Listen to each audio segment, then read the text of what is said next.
ভাবতেই পারছো না গুড ফ্যাট তোমার চামড়াটাকে কত সুস্থ রাখে, কত সতেজ রাখে। এই গুড ফ্যাট যে খাবারগুলোয় পাওয়া যায়, তার মানে সামুদ্রিক মাছ, ডিমের কুসুম, নানা রকম নাটস অ্যান্ড সিডস।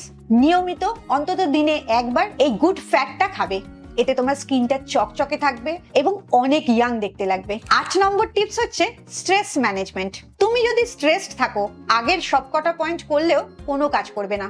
তোমার মুখ দেখেই বোঝা যাবে তুমি স্ট্রেসে আছো এবং প্রচন্ড তাড়াতাড়ি তোমার চোখের তলাটা নষ্ট হয়ে যাবে, চামড়াটা নষ্ট হয়ে যাবে, এমনকি চোখের সাইজটাও দেখবে স্ট্রেসড হলে কিরকম ছোট হয়ে যাচ্ছে, চোখের তলাটা কুঁচকে যাবে, না হলে ফুলে যাবে। তাই কোনো মতেই স্ট্রেস করা চলবে না।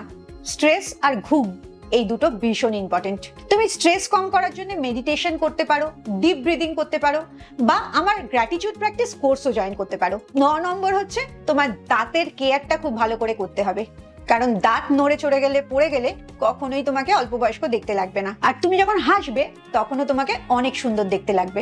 যত হাসি খুশি থাকবে তত অল্প বয়স্ক থাকবে। তাই দাঁতের কেয়ার করার জন্য নিয়মিত মুখের হাইজিন মেনটেন করা, দিনে 2 বার ব্রাশ করা, মাউথ ওয়াশ দিয়ে বা বেটাদিন গার্গেল দিয়েও মুখটাকে ক্লিন করা, রাত্রিবেলা মিষ্টি কম খাওয়া, এগুলো মেনটেন করলে দেখবে দাঁতটা সুন্দর থাকছে, তোমার হাসিটাও সুন্দর থাকছে।